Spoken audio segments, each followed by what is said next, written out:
is Christine Ellis, and this afternoon I would like to sit down with some of my friends that are sitting here with me to talk about a subject that is very painful right now, and that all of us is looking at into the national mirror that they are showing us, and the national windows that we are looking things through right now.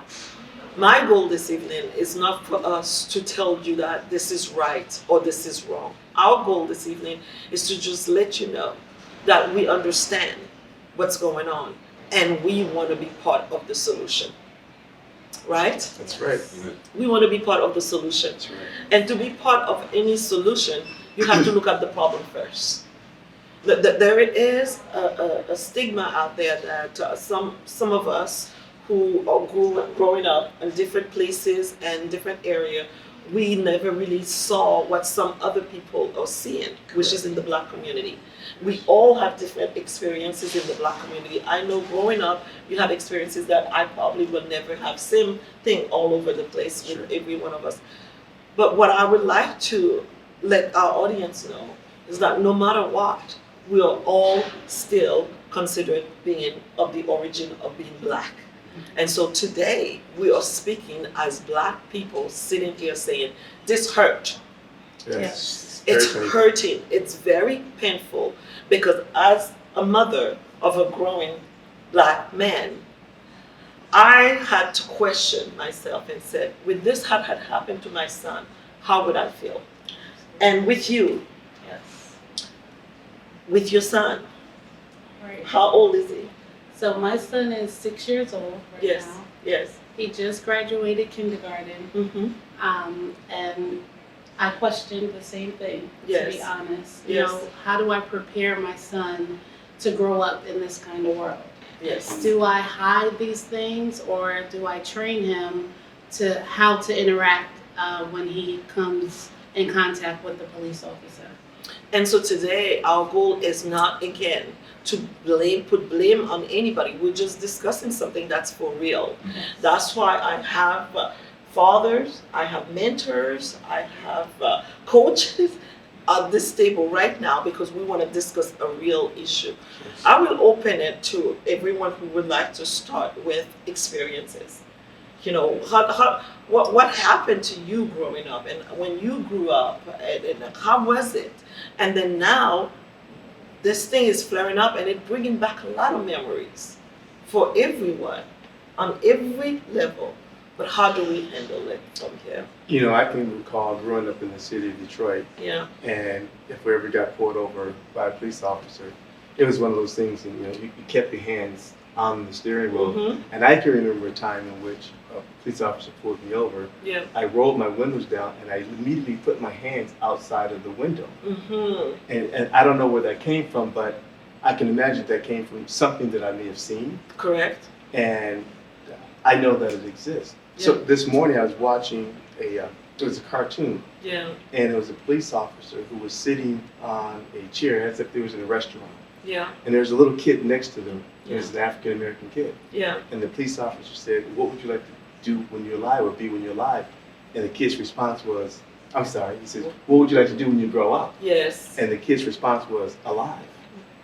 So for us to have to think about that, Yes. I mean, it's very powerful. It exists. It's real. Yes. But that doesn't mean that it's right. Correct. It exists, it's real, and it's not right. And for a child to automatically say something like that, that's mean that we have a systemic problem that we need to look at. But when we looked at it, Coach, what do we see? I know also growing up you had some experiences. I had experiences growing up from Long Island, New York, Mm-hmm. and in addition to that, my family all still lives there.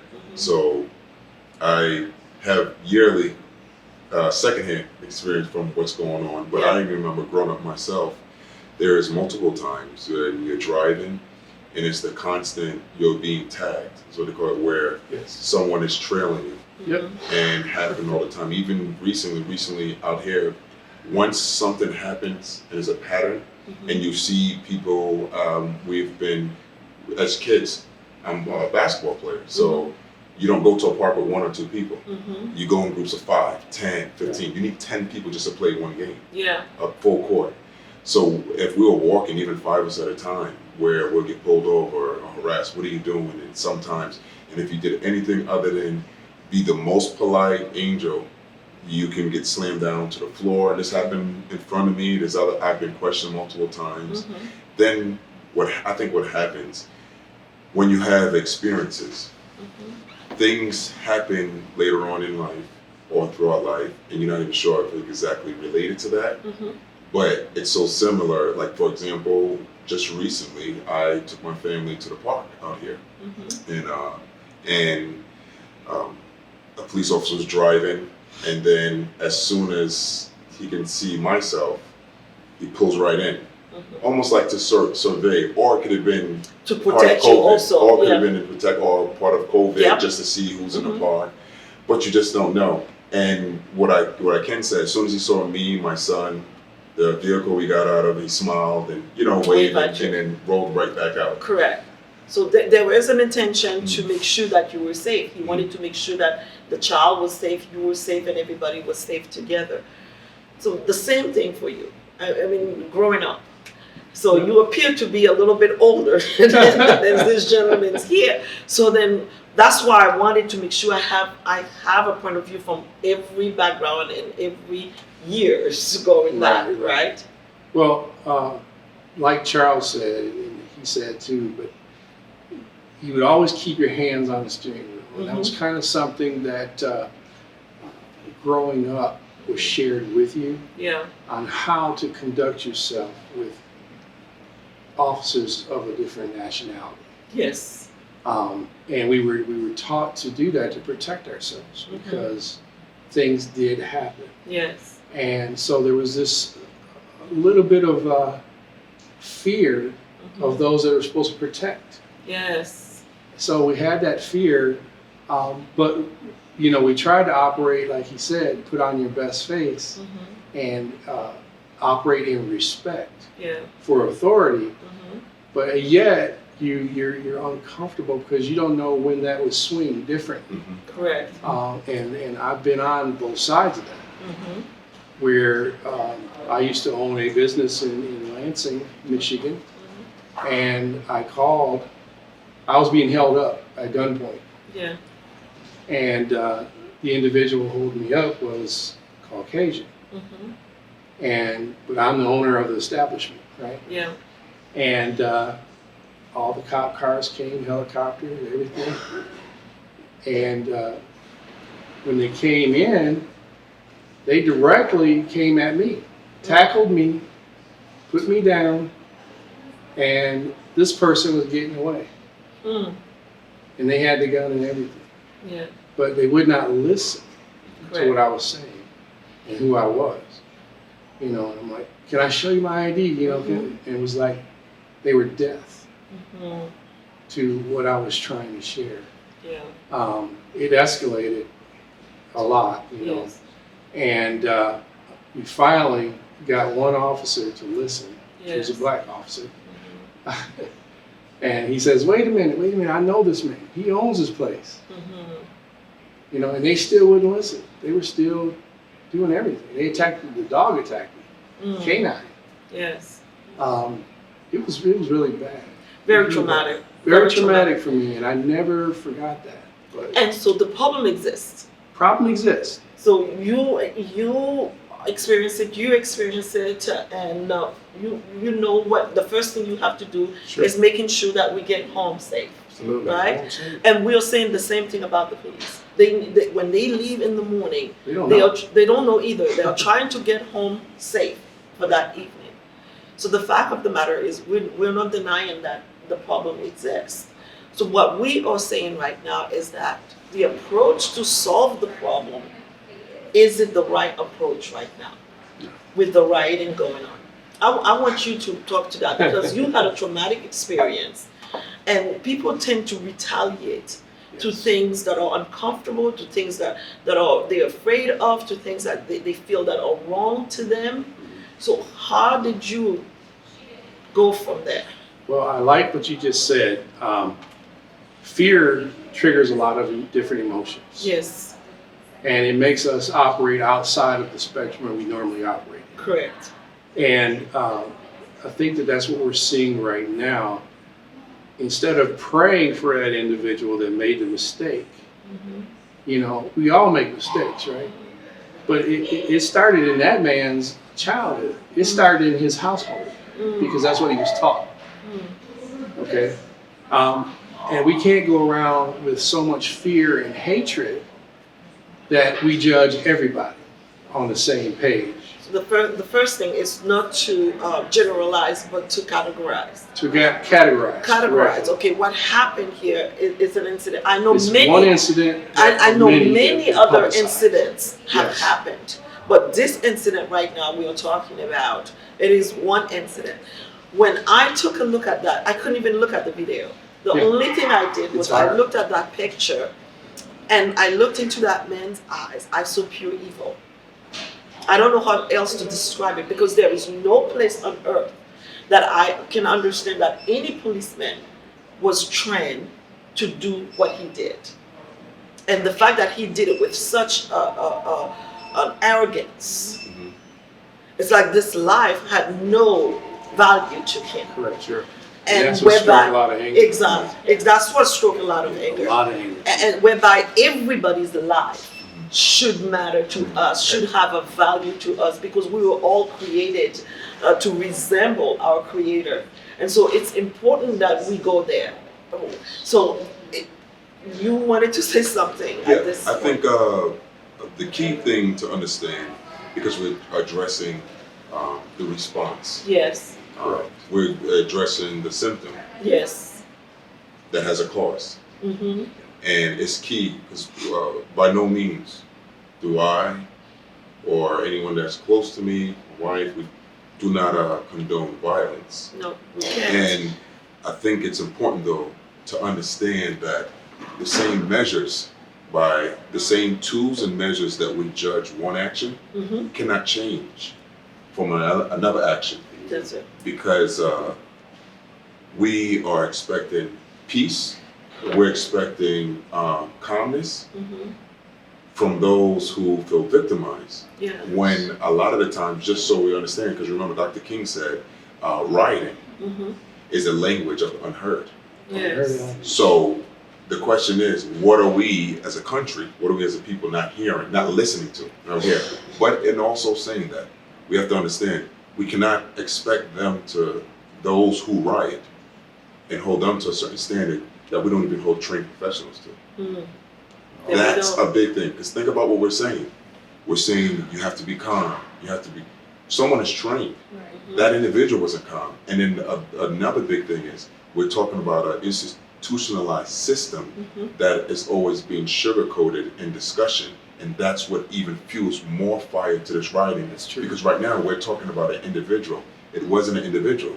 There were two other people on that man. Yeah. So if I hold one person's arm, you hold the other person's arm, and she pulls the trigger, we are all as equal as Equal murder. as But murder. And even that's why- here, and that's we're why- only talking about one guy. Correct.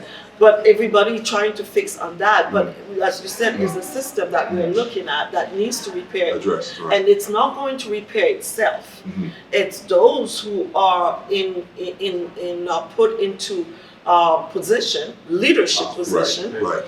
that they will have to make changes. We need to be very careful about who we put in position and how they're going to react and how they're going to help to affect change. So go ahead. I was just thinking of something that Kenyatta just said, that where did that evilness come from? Yes. It came from a place. Yes. Because I've studied martial arts for many years, Mm-hmm. and as I look at the position that the police officer had that individual in, that is a practice move. Mm. Train. Okay, and training, that is a practice move. If you want to keep a person down, put the knee right on the neck, Mm-hmm. right, sometimes the knee in the stomach. Yes. Wow. Okay, and it keeps that person to the degree in which they just cannot move. Mm-hmm. So when you're training like that, you know exactly what you're doing, how much pressure to apply and so forth, and how to release. Chances are The reason why that person did not release the victim was because there's something internally, emotionally that they were dealing with. And as you said, the leaders, when we say pray for our leaders, Yes. that's really praying for our leaders, because police officers are leaders in the community. They are leaders. People are looking, our children are looking at Sure. them. Everywhere that they go, in the community that we live, we wouldn't expect to see something like that. Right. And the fact of the matter is, the riot has a place. People are rioting because they are angry. Right.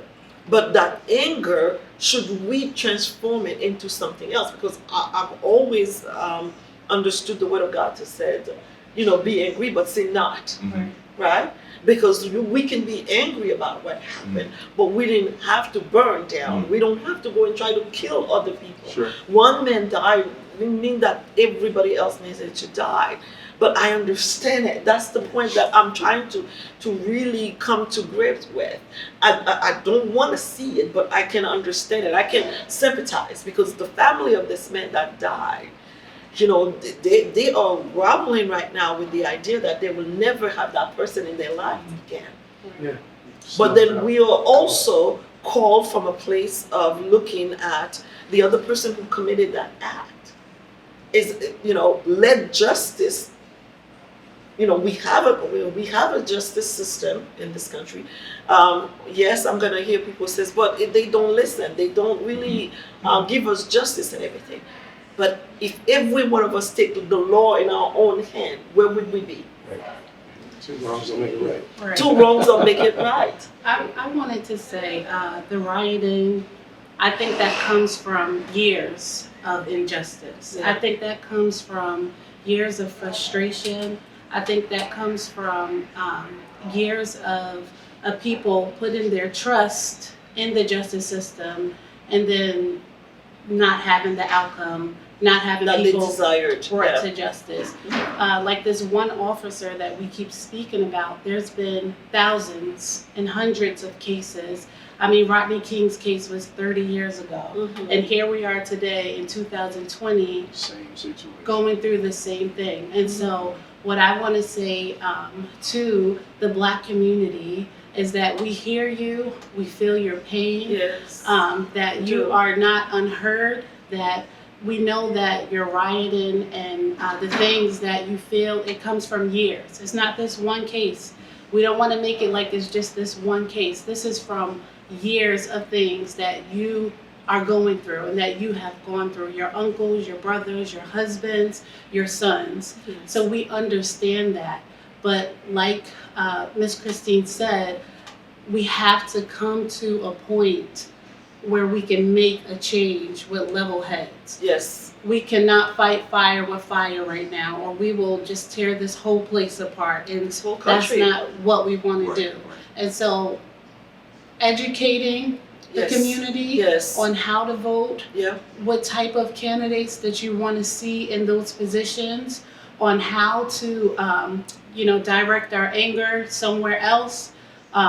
We are not saying we don't hear you, but I think that is very important for us to educate ourselves on different ways to make a difference. And education is very important, Yeah. because I wanted to go there. Yeah. Thank you for the transition. Because the children need to be educated Yes.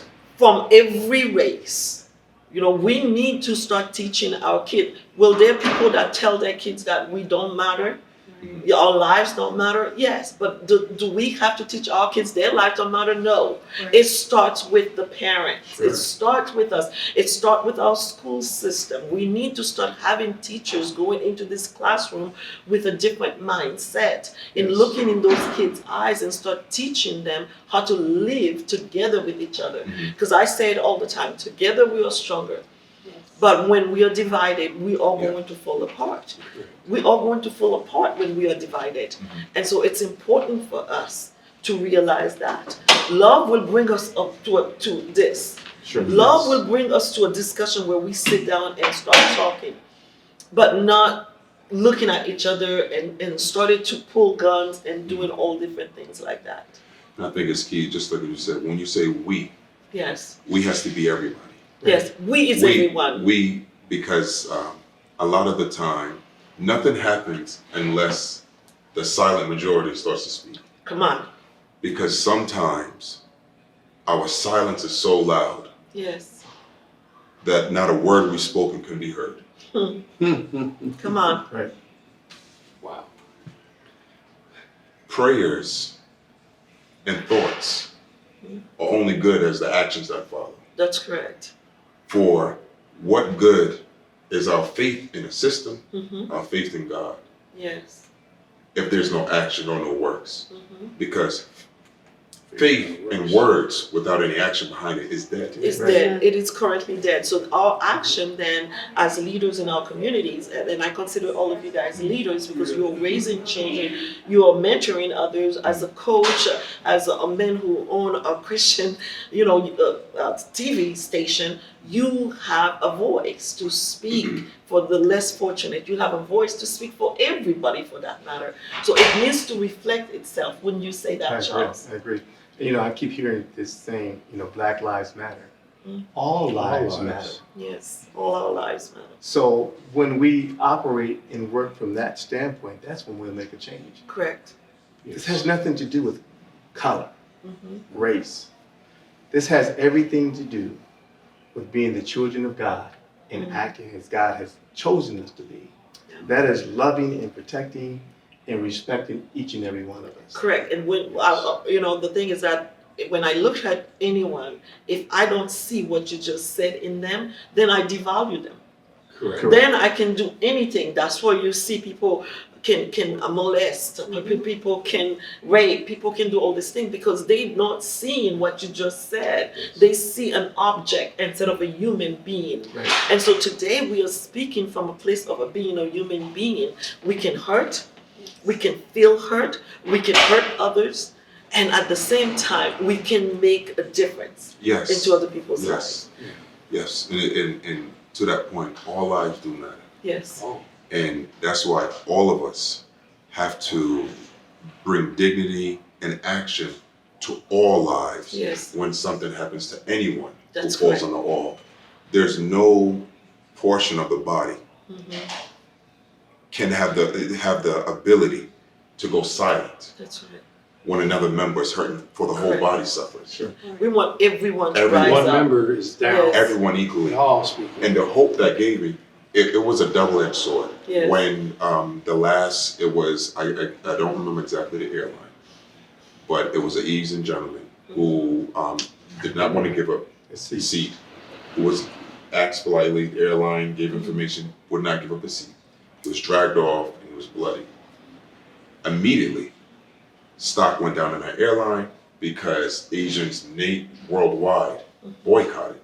And then they changed the policy and action followed. And on one end, it gave hope, and on the other end, it said something else to us that we don't see each other. Mm-hmm. Because if that individual is Asian, if he's white, if he's black, if he's male, if he's female, all of our reactions should be the same. Yeah, the same. Right. And until we start following all of us, Yes. that's when change is going to happen. We are all we need. Mhm. That, again, we are the majority, but we cannot be silent. Mm-hmm. Whatever we agree on as a whole Yes. shall come to pass. It will happen, but we all have to agree on it. We all have to see each other as equals. Because when things happen, it can't be women taking a stand. It cannot be just men taking a stand. It cannot be anyone of a specific race taking a stand. People Everybody. needs to take a stand. Right. Yeah. Everyone. If you are living right now and you're breathing, today is the day to make a difference in somebody else's life. Whether you are in the grocery stores, whether it's in your own home, starting to teach your children and speak with them. I saw a friend of mine holding a sign and that says Black Lives Matter, and I said something about that, to the fact that I feel sorry that in this time that we're living right now, in this day, Right. that she had to hold something like this, because it was coming from a place of me that says that enough already.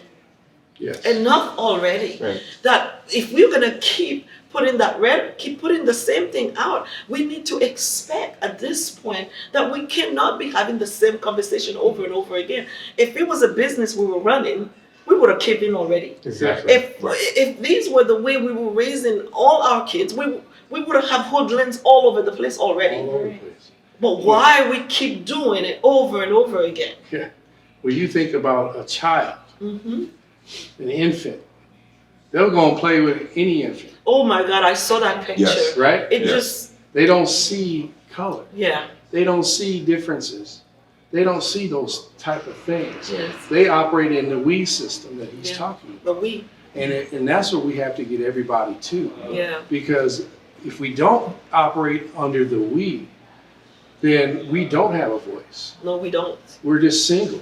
And then when we operate in a non-conducive manner, now all we're doing is perpetuating the thoughts of others. Yes, And if you don't get time to, if I didn't get to know you or you didn't get to know me, we wouldn't all be sitting here right now today, right? yeah, Right. But there was never no judgment because you got a chance to know me, yes. That we, you know. and we, once we get to understand people's story, you know, my pastor last week preached and he says, tell your story. When you tell your story, I know now about your story. I know about your story. I know about your story. And we have had many conversations. When we tell our stories of what's happening with us, then people can open up and then we can have a dialogue to sit down with them. Today, I'm not doing anything different. What we are saying right now is that we are telling our stories. And we expect that when you hear this story today, that it's going to do something to you. It's going to move you to an action because that's what it's all about. We don't want you to just hear us and don't do something. I want you to move to an action. Sit down and speak with your children. White, yellow, whatever color your children are. Sit down and have a conversation. On my way here today, I called my son, who's 29 years old, and I had a conversation with him. And he said, Mom, you're going to have to sit there as a black woman who is, in other people's eyes, privileged to be able to sit here. And you're going to have to let them know that from your heart, that you know what they're going through. It's not that you have gone through the same thing that they went through, but you know as a human being, you can have compassion and understand what people are going through. And that's all we're doing today. Yes. And you know, I like what you say is do something, Yes. but do something in a positive manner, Yes. not a destructive manner, but learn to communicate, use your words. We're here talking amongst each other Yeah. because words have power. The Bible Correct. says there's life and death in the power of the tongue. Correct. So you want something to change, you need to speak that thing Yeah. into existence. That's right. We don't need any more negativity. We don't need any more violence. What we need is love, because that is the greatest commandment that God That's left right. us. He tells And we us need that. to do that. Yeah. And stop looking at other people and judging. You're not God. That's what we got to understand. Yes. We're not God. I'm not God. I can't judge Because nobody. we have a system where they will be judged. So Sure. allow that system to judge them. Because these days and age, we are not saying we need a witness. We have a viewing witness. We have a video this is happening, right? So we are expecting there's not going to be all this tralala about he didn't do it, yes he Right. did it, and everything right now. Because we have a video, yes he did it. Now, let the system come across Sure. and do the punitive actions that he deserves. So we have to allow that to happen. Exactly. Right. And not to go off on a tangent on the side, one key thing, just so everyone feel like they're being heard, Yes.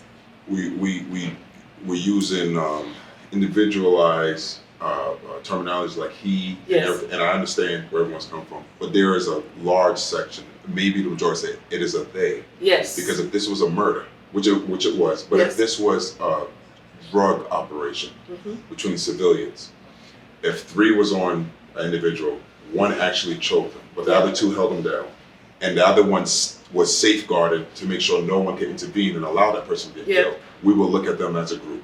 Correct. It's a group It's a group. It's a group. that's worked in unison. Yes.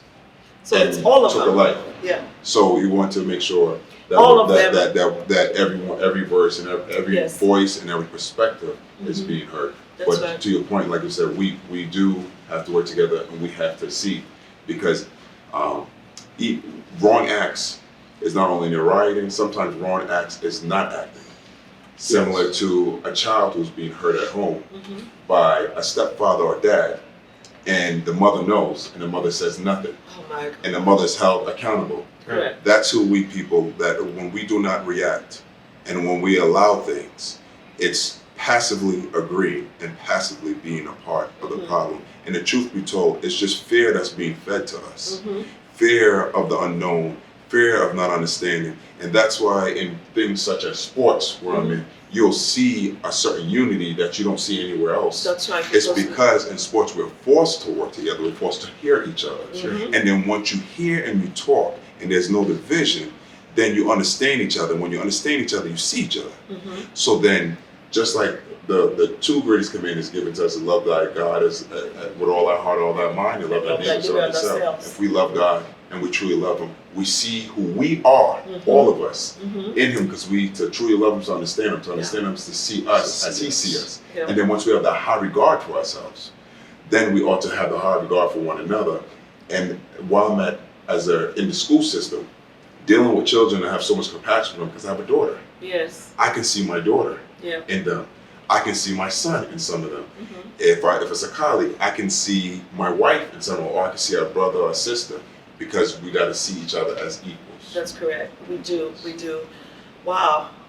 This is just the tip of the iceberg. Yeah. We could sit here for hours. Yes. I was just going to say, I don't think that we should focus on the black versus white thing. Right. It's right versus wrong at Correct. this point. Yes. And we have to know that there is an adversary, and he comes to kill, steal, and destroy. That's correct. We cannot, turn our face away from the wickedness that is going on in the world. This is a spiritual battle. Yes. And it doesn't matter what we look like on the outside. If we believe that we serve the true and living God, then we are fighting a spiritual battle right now. And so if we can look at right or wrong, if we can look at godly versus evil, then what side are we on? Yes. When we come together and choose the side of God. Yeah. There's a saying, the absence of a good thing is just as harmful as the presence of a bad thing. Yes.